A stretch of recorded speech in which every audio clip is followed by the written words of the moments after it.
Gamer's Garage. Can't stop the train, baby. Woo!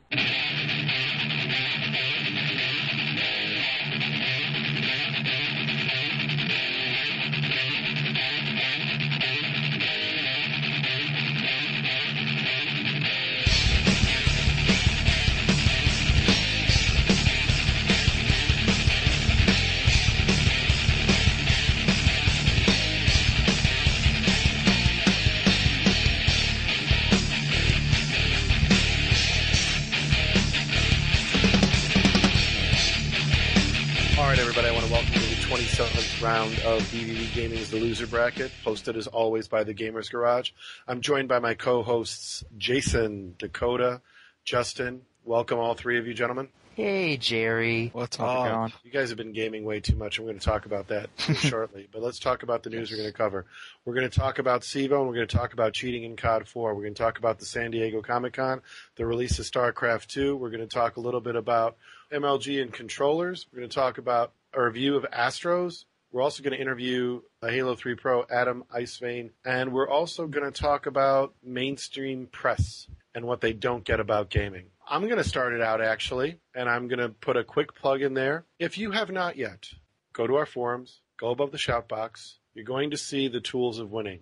It's part 3 of our SteelSeries video series. In it, Kim Rom will talk about the new Spectrum headsets for the 360. If you have not watched that video, if you own any other headset for the 360, now's the time to turn it in, because something new is coming, and I don't have to say anything about it. Watch the video. It speaks for itself. Oh, I totally agree. I absolutely loved what I saw.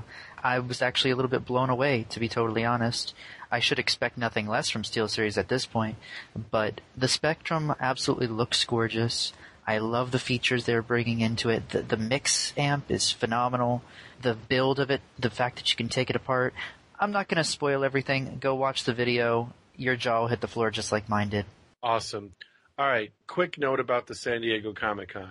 Do you think the Comic-Con has become too commercial? I know we normally talk about news in this segment, but when I started researching all the things we could cover for the Comic-Con, I thought it's become like kind of really commercial. Not that that's a bad thing, but I don't know where the comic book part of it all went. Like, what does it really become? It's kind of like a mixture of like people trying to market to geeks and Hollywood's there, and I mean, I don't know. Is it me? Am I just cynical? You know, I definitely think it's becoming a little too commercial. Like, I could understand with there being video games and movies based on comics and such like they were showing already. But, you know, there's certain things that, like, gets to the point where it's just too much. Like, you know, they have USA coming in with Psych and Glee and all this stuff. You know, I think that's a little too much. I don't think if I went to Comic-Con, because I didn't make it this year, that'd be one thing I wouldn't really care about, because the whole reason why I would go there is for specifically the comics, the games, and the movies that are being based off the comics.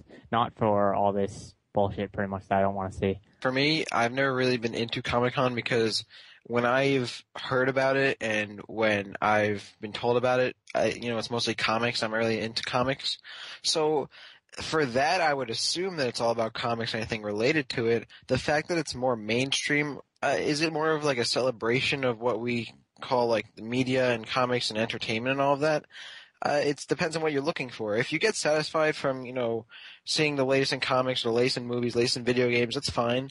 But if it caters to other people too, then the more the merrier. I'd be personally, happy if more people are interested rather than shutting out people just because Glee shows up. Even though if I don't like Glee or whatever other show shows up or anything that's reality, at least other people are hearing about the event, and I think that's a cool thing. Whether or not I'm interested in it, as long as other people are too, it's better for the community as a whole.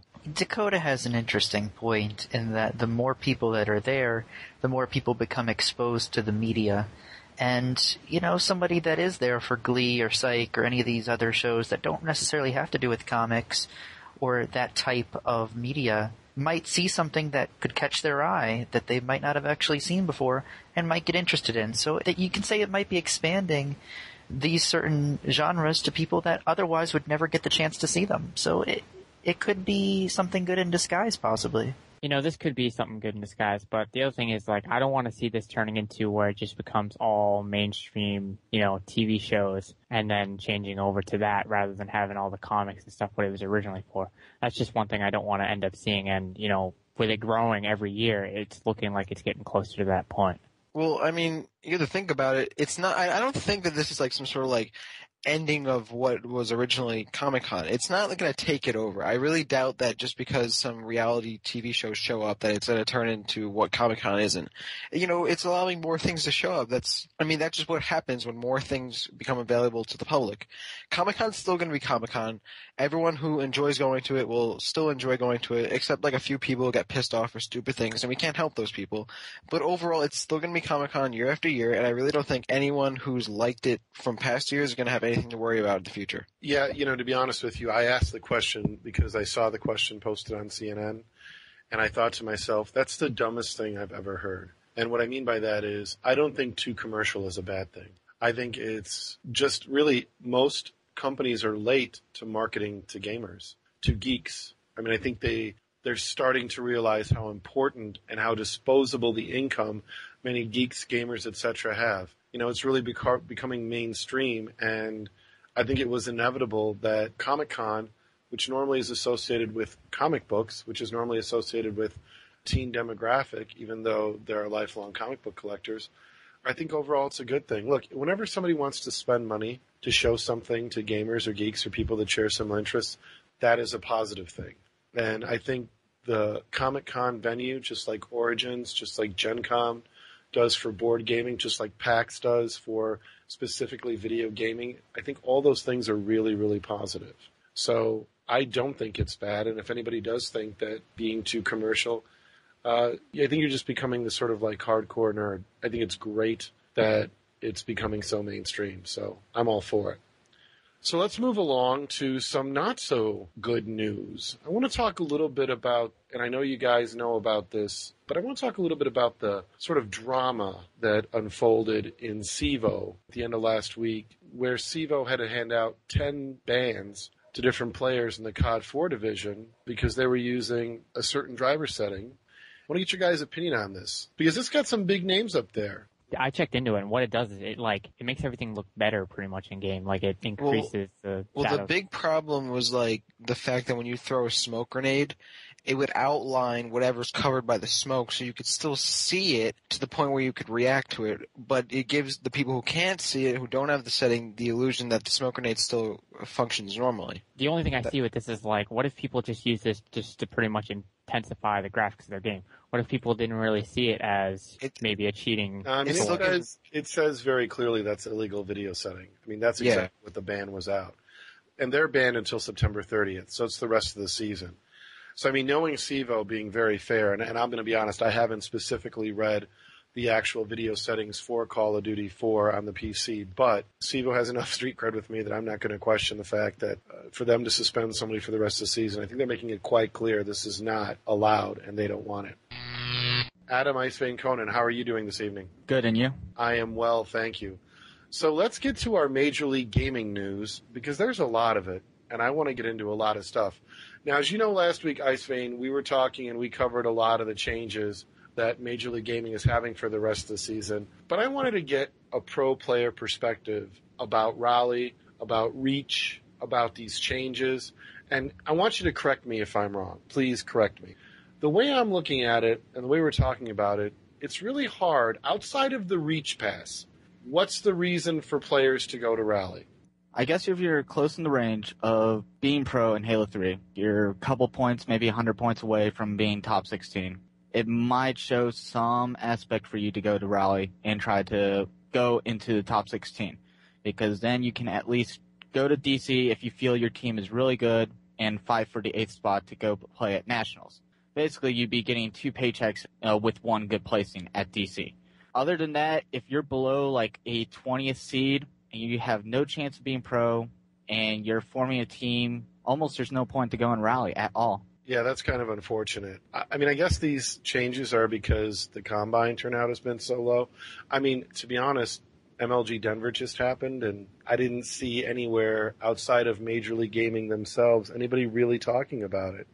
Which, you know, Victoria's Secret, again, doing well, but I guess they had to do this because they weren't getting any real value. Yeah. That's what I hear. So let's look at what's good. I'm tired of picking on a Major League Gaming. What's good? What's good about this move? Well, DC and Dallas will be guaranteed sold out events. The passes will probably go out in 2 minutes of them hitting the streets. This will be the first time in a long time for MLG, at least since maybe Columbus 09, maybe Dallas 09. Passes will actually sell out within minutes, like they used to back in the day. DC will give a very good chance for people to see what kind of skills they'll have at Reach, and if they have a really good showing at DC, then they'll go to Dallas, and hopefully, if they place in the top 8 at the exhibition for Dallas, they'll have a 9th through 16th seed for the first event, and will set themselves up pretty good for the 2011 season for Reach then. Adam, tell us about your plans, your team, because I heard there's a lot of changes going on. Straight ripping, talk to us. Well, after Columbus, obviously had a lot of disagreements with one of my teammates, well, actually both of my teammates in the long run. So we all decided that we all went our separate ways and try to find a team that's going to be really dedicated to trying to win Rally and are more on the same page with each of us on how we feel about the game. With myself, I'm on a team with Frosty, Taweezy, and Batman. Right now, we're currently going to be the 13th seed. It might going to be changing because just as of an hour or two ago, Classic of APG, Toxic, Clutch, and Chig, well, Chig left them, and he was one of the 2 original members of Classic that was going to be holding the seed. So he has left. Now they can't hold the seed anymore. So they're going to almost drop down all the way to the 14th, 15th area from being the 4th seed. Speculation is that Chig is going to go join Straight Rippin' in place of Legit. Other than that, there's supposed to be more team changes to come, because then you will have APG, Clutch, and Toxic. If they don't want to keep teaming with each other and go for a higher seed, they're going to try to kick other people off other teams to steal their spots. What Adam's talking about with the team change and everything, you know, for someone like Adam or myself, this is something that we've already seen coming. This happens before every event. There's always some major team change that just screws everything up for everyone. And, you know, it's kind of interesting to see that Straight Rippin's making this change. However, I kind of saw it coming, but not right now. I thought it was going to come way earlier, because I already knew already that Straight Rippin was having some issues. They weren't meshing too well. And it's really interesting to see that it's happening 24 hours before the deadline again. What else is new? It's just really frustrating to see, you know, this happening again. Yeah, I mean, it's not even, like Justin has said, it's not even just Straight Rippin'. A lot of teams, like Warriors, has gone through at least 3 to 4 different lineups after just placing 5th at Columbus. Same with Darkest Hour. They dropped half their team and picked up a few different 4ths in a matter of like 2-3 weeks. All right, I got a question for you. Now that you're teaming back with George, which is Frosty, it seems like your best luck has come with teaming with him. Do you foresee your luck continuing with George, or what's going on with the team right now? I definitely foresee us doing extremely well again, like we've always done in the past. And especially we brought one of our players that we did, his best friend and the player I teamed with for one event back on Eggs Wounds in San Diego 08, Poweezy.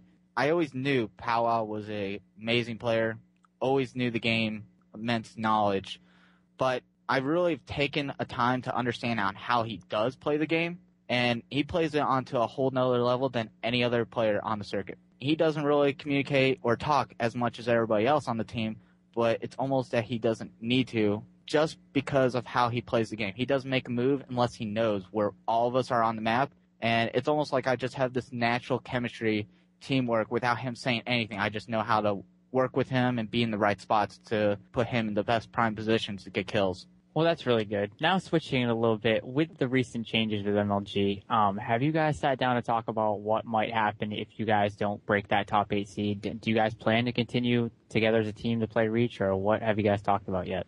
If it comes down to it, in DC we're not able to take the A spot, I honestly don't know what would happen with our team. I believe Batman said he doesn't look very interested in playing Reach at all. And Frosty, it depends with how the last couple of events go. If we do pretty well with DC and get that A spot, obviously, I think Batman will even change his mind and want to stay around for Reach and keep the same team for Reach. Another question for you. Your coach now, Ray, Z-Logic, has talked about to me that he's planning on playing Reach at DC. Now, if you guys do go to DC and play, is he going to continue to coach you guys, or do you guys plan to pick somebody else up? He actually isn't going to play Reach at DC. If anything, he would be playing Reach at Dallas to try to get that head start for Reach.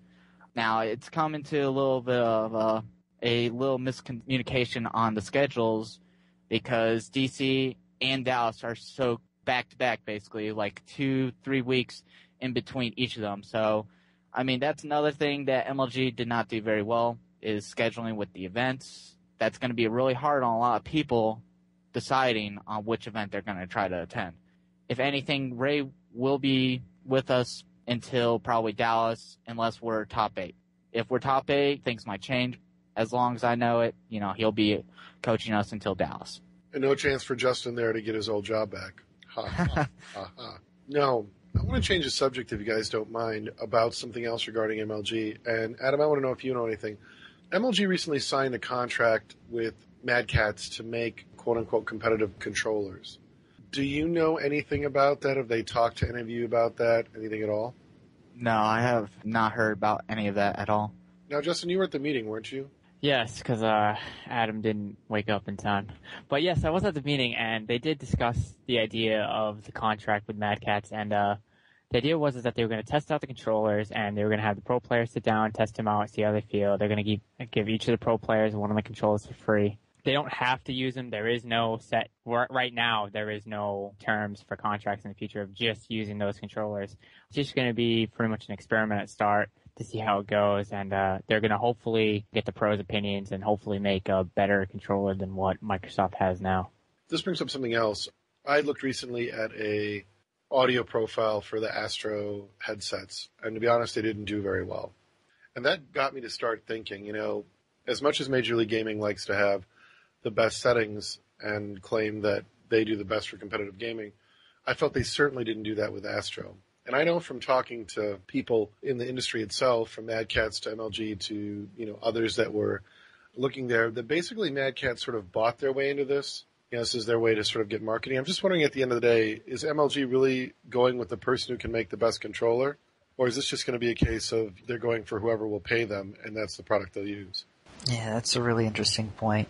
Because looking at that audio profile of the Astro headphones, there were quite a few frequencies that were cut out.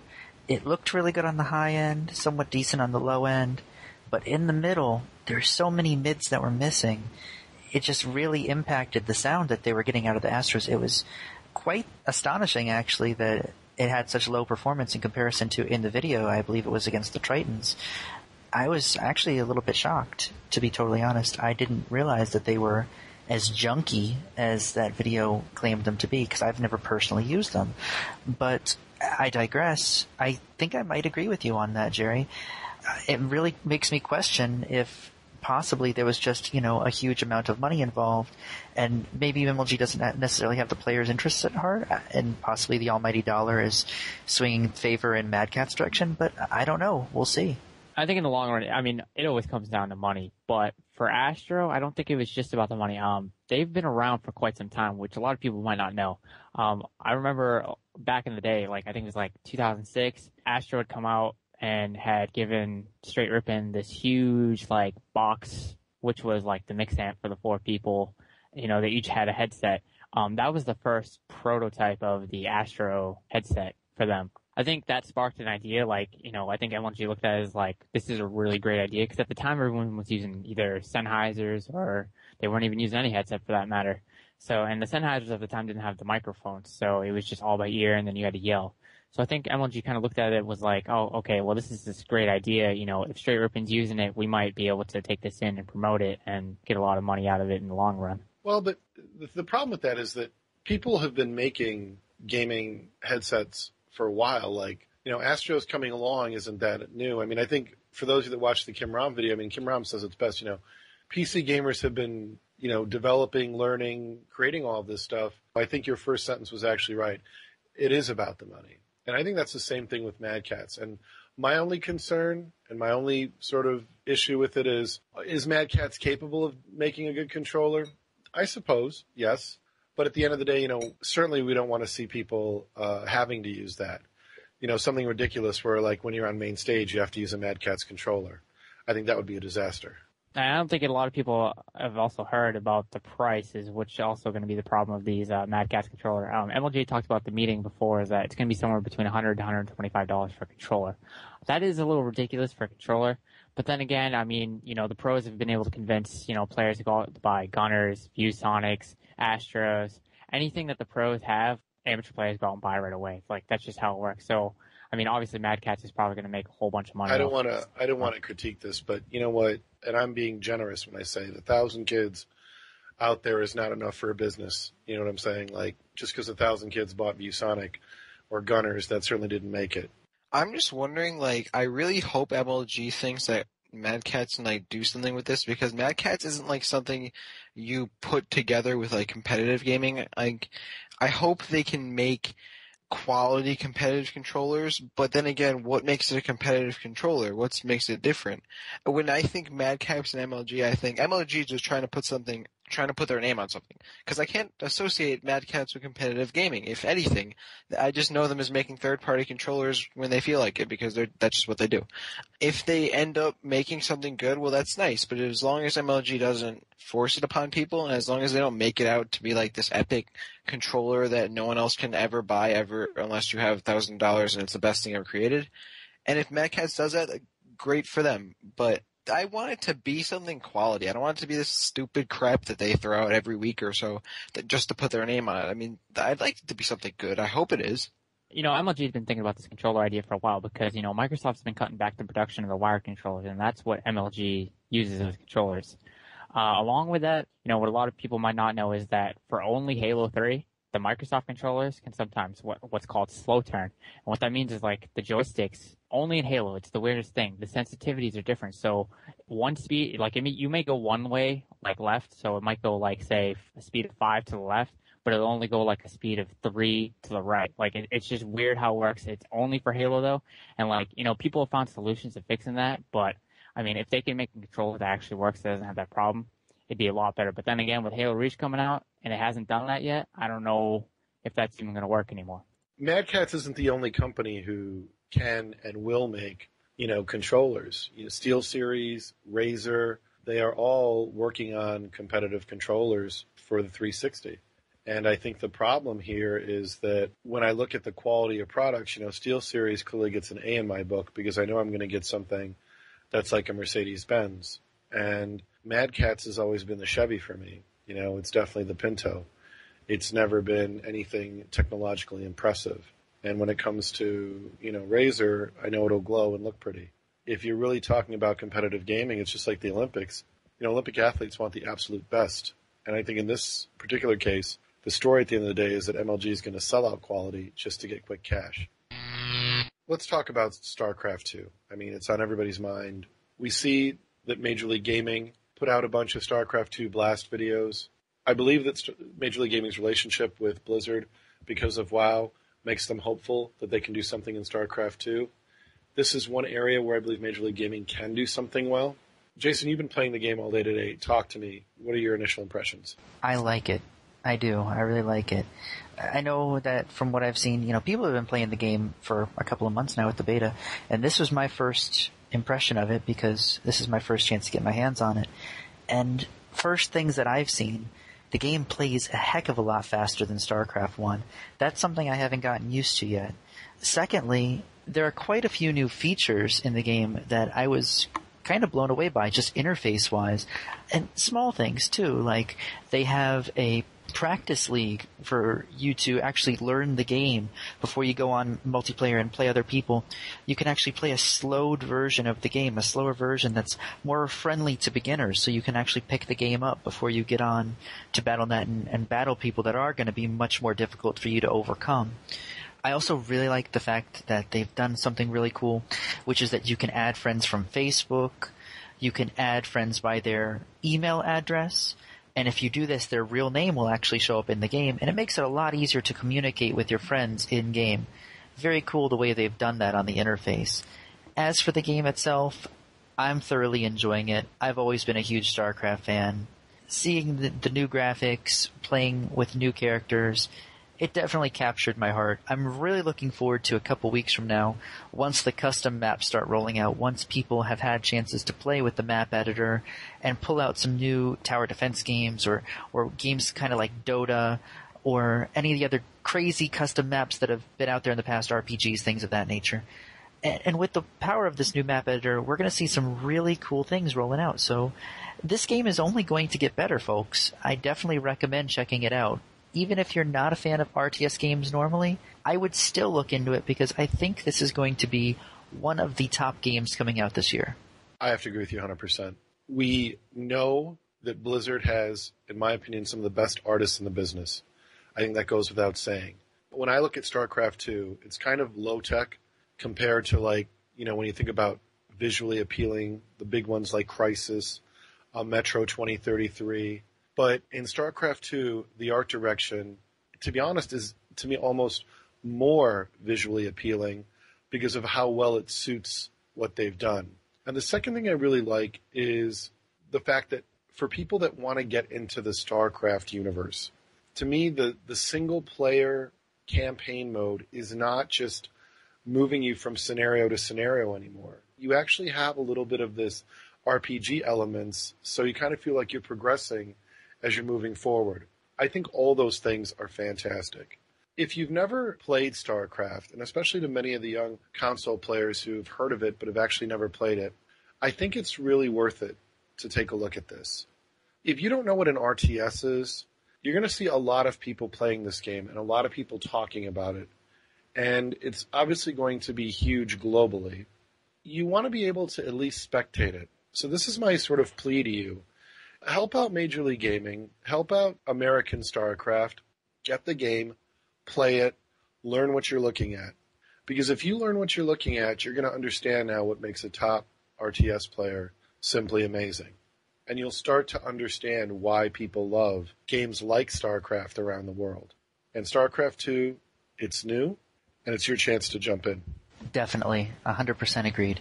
And don't feel like you'd have to buy the game and hop right onto multiplayer either, because there's an awesome campaign that you can play with a really cool storyline. Even if you've never played the first one, here's a really cool touch they added. While you're installing the game actually narrates to you the entire plot from the first one to catch you up, with screenshots, pictures of the characters, bios. Really neat that they added that. It's a small touch. Kind of, I guess you could say, a shout out to the old fans too, to, you know, bring back a little bit of the old flavor from the last game, and also catch everybody up to speed on what the storyline is going on into this game as well. So, yet again, definitely do yourself a favor, pick up StarCraft 2. Awesome game. Blizzard has done it yet again. Last week, we had made a comment about StarCraft 2 costing $100 million to make, which is a film guy that seemed really, really high to me. And the Wall Street Journal that released that article retracted it and said, you know what, we got it confused with World of Warcraft. Sorry, they didn't spend $100 million on StarCraft 2. But I don't think that's important. What I do think is important is, we touched on this a little bit earlier in the show about the mainstreaming of Comic-Con, the mainstreaming of gaming as a whole. And I think it's starting to intersect with the greater world. But you know what? Non-gamers don't know anything about gaming. And I think that's a large journalistic problem in understanding what's going on. And I think this is why, you know, earlier we just said purchase StarCraft 2. Know what is going on, because you're going to see a lot. I know a lot of people who don't know anything about the Guild, for example. They don't know what the show's about. They don't get the humor. These things are only going to become more numerous as gaming continues to mainstream. And what I thought we'd talk about today, and hopefully you all agree, we have like two, to me, major challenges that I want to talk about. One is a journalistic challenge. Who do you trust for good journalism, whether it's in gaming as a whole, competitive gaming, and I think especially competitive gaming. When MLG bought Got Frag, they basically let it die. And there's a real vacuum when it comes to competitive gaming news. And to be honest, I don't think the Major League Gaming site does a very good job. So I wanted to get your impression, your thoughts on gaming being mainstream. And when you see a prestigious newspaper like the Wall Street Journal, who I doubt would have made that mistake about the war in Iraq or made that mistake about major banking issues, makes what is a really big mistake when you think about it, confusing two titles that none of us here would ever remotely have confused in StarCraft 2 and World of Warcraft. What do you guys think? With companies like the Wall Street Journal and stuff, they usually just hire people with a really good background, really good resume, good college experience. It's somebody good at writing, pretty much. The problem with that is, like, if you're going to hire people like that to talk about gaming, competitive gaming, they need to have some sort of background in gaming. Like, they need to know actually what they're talking about. You can't just hire some fresh out of college, straight A guy who's never played a video game before and then have him talk about competitive gaming. Because he's going to go in with absolutely no information, doesn't even know what to talk about. And then he's going to try to pull up some bull crap, whip it together, and then put it in the paper. Like, that's just not going to work out. You need to hire people, even if they don't have that good of a background in writing and stuff like that, you need to hire people that know what they're talking about. Even if you hire somebody just to go out to these events and see that knows gaming and stuff like that and can rely it back to somebody and then they can write it down and put it into a good story, then that's fine. But you need to have somebody there that knows what they're talking about. Well, Jerry, you said something really important, that non-gamers don't know anything about gaming. That's huge, because if you think about it, that's exactly the problem with gaming in the mainstream, is that it's not.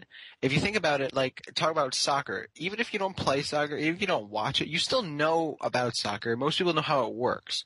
But with gaming, if you're not a gamer, you have no idea, and it carries into any other outlet when people try to relate to it. So if gaming isn't mainstream, anyone who isn't a gamer isn't going to understand how it works, and thus we're going to get things like this when they don't know what they're doing.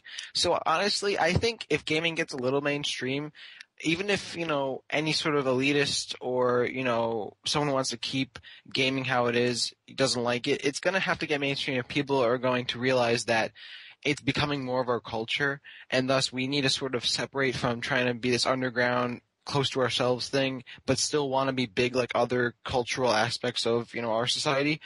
Gaming is going to have to grow, and that means it's going to get mainstream, and I think it's going to be for the better, hopefully to the point where we're not going to have mistakes like this. It's important that everybody realizes that gaming is mainstream. It's just not talked about mainstream, and that's a big difference. And we're at the highest level of gaming. I can pick on Slasher at DJ Wheat. I mean, Sir Scoots can call me names. We can, at our level, we can talk trash about one another. But at the end of the day, our gaming knowledge is better than almost anybody alive in North America. Those of you listening to this podcast know more about gaming than probably most people alive in North America. There is a reason why the Chicago Tribune Geek to Me blog has us right every Tuesday. It's because we're part of something. We have knowledge of things. Gaming is not simple. Let me just throw this out there. When you look at all the titles, all the genres, all the people that are involved in making gaming, this is a massive industry. And unfortunately, most of the people that engage in it are young, don't have a lot of the tools or the life experience to share their stories and engage. Not that it's not happening. It's difficult for people who don't game to really get what's going on. That's where the challenge is. I agree. And one of the biggest problems here is that when someone that doesn't understand gaming is in a prominent role and starts talking about gaming, it's completely transparent to see that they have no idea what they're talking about. It's like trying to get, say, Barney Rubble to talk about baseball. He might learn a couple of things, like terms, things like that, but he's more than likely going to misuse them. So, like I had... Wait a minute, did you just say Barney Rubble? Did you just say Barney Rubble? Yes. Good call, broski. Good call. How did you bring the Flintstones, baseball, and gaming all in one? That's fantastic. It's the first thing that came to mind. I have no idea. But Why? No, please, continue your point. I'm interested. to give you an example, I won a contest last year that involved playing Guitar Hero, and I'm just finally getting to obtain my payout from this contest. And I checked my phone the other day, and I had a message from a woman who said, "Hey, I've got to talk to you about the Guitar Heroes." give me a call back. Guitar Heroes? The Guitar Heroes. Yeah, that's like somebody saying, I don't get this friggin' Halo game. There are no angels. Nobody wears a halo. What is this silly thing about? Exactly. It doesn't work for me. Yeah. It's completely transparent when someone tries to act like they know what they're talking about with gaming, but doesn't. And that could be said for any subject matter. If you're talking to someone about sports, and they kind of act like they're talking about, but, they don't know what they're talking about, it's obvious, right? It's the same thing with gaming. And thankfully, I do think that this is going to get better over time. Because, let's be honest here, gaming is still a relatively young art form compared to, say, painting or something else that's been around for hundreds of years. Adam, Justin, both of you, as Halo players, have been around Major League Gaming for a while, and even that has changed. As gamers, you interact with non-gamers all the time. I know you do. Where is gaming today? Gaming today, has progressed a lot. At least from my standpoint, when I started out at MLG 2005 Chicago, the main stage had maybe 40, 50 chairs sitting, and you watched the main stage on these projectors that they had for 2 screens at most. Now, 2010, you got bleachers and family sections and, these big screens to watch all 4 players of each team on the main stage, and they got cameras to see the faces of each player. Gaming today has progressed quite a bit from what it used to be. Also through gaming, you look at, how much of it has evolved. Like, it's gotten huge. Not just that, from the players that are actually the pro gamers or the amateur players, they can turn this around into careers. Like, you go to MLG, a lot of the people that you see working behind the scenes and stuff like that used to play professionally or competitively at MLG, but they've turned it around. They've learned, they've digressed and, broken down and came back up. There's so many different things that have happened to these players over the years, and they've been able to turn around and put it into careers. Like, for instance, I've really gotten into this game, Final Fantasy XI, MMO. I've seen a lot of people, I've talked to a lot of people on there that are like, yeah, I dropped out of high school, stuff like this. But some of these kids are coming up with these mathematical equations for this game that are just, ridiculous. Like, these kids can, sit here and take this knowledge and turn it into careers if they choose to. And this is just only the start. I can only imagine what it's going to be like down the road, where these gamers are going to be turning into professional businessmen because of what they've learned through gaming. Yeah, I think everyone's aware. I think especially as young people, you guys are really aware that gaming is growing and there's all this happening. And I think what's going to become funny is as we mainstream, we're going to see a lot of silly things. We're going to see the mistakes like we did in the Wall Street Journal. Even going back a couple of years when the New York Times ran the article and Major League Gaming sort of made Bromberg's ridiculous statement, it all starts with one league, we're it. It's that kind of stuff that as we get a level of reporters who knows more about gaming, can ask the tough questions, I think we're going to start getting more information. And hopefully that's when gaming reaches that all-important milestone and becomes something we hear about all the time. And, I think we're getting closer and closer. If the San Diego Comic-Con is an indicator, we're getting really, really close. And that also means we're getting really close to having to end the show. So on that note, I'm going to say thank you all for listening. Thanks to the Gamers Garage for hosting the show. I want to thank our sponsors, SteelSeries Control Freak, Music Skins, and Custom Ink. I want to thank the VV community for all your feedback. We listen to you. And I want to thank all of you. I want to thank IceVayne. Thank you so much for coming, Adam. Thank you for having me. Shout out to my boy Dakota here for being the most screwed up kid that I know. Thank you. I appreciate it. Give a shout out to everyone here hosting the show, Dakota, Jason, Jerry. Special thanks to Adam for being on the show. Shout out to friends, family, my girlfriend, and good luck, Adam, with your team at Raleigh, and hopefully you guys continue being pro after Halo 3. Thank you. I'm going to give a shout out to Barney Rubble for getting a reference in today's show. It's the first time a Flintstones character has gotten one. We also want to respect that Barney Rubble is not part of our show, and any of his views do not reflect that of the Lose Bracket and VV Gaming. You have so many problems. What in the world is going on in your mind? I don't even understand it. You make Sundance look like he might actually be smart. I don't know how you do that. All right, wow, all right. No, there's a difference And I between take being that back, random you're and right, being. that was mean. I apologize. Yeah. That was really cool. Yeah, that's not I cool. went too far. You're right. Yeah, you did. I hope you learned a lesson. Dakota, does your otter wear red shoes? No, my otter doesn't wear shoes. It's an otter. What are you, dumb? Like, This otter thing is going. We have to stop before. he keeps bringing it up. Do you see what he's doing? He's putting it on me, but he's the one who brings it up. You know what, though? Honestly, I think Barney Rubble is better than an otter. Again, you're the one who brought up the otter thing, though. The otter was never mentioned once in this episode, and we have to stop it right now. Oh, God, you know what? That just means I'm the fucked up one, all right? I admit it. Yeah. I admit it. All right, we'll see you next week. Bye.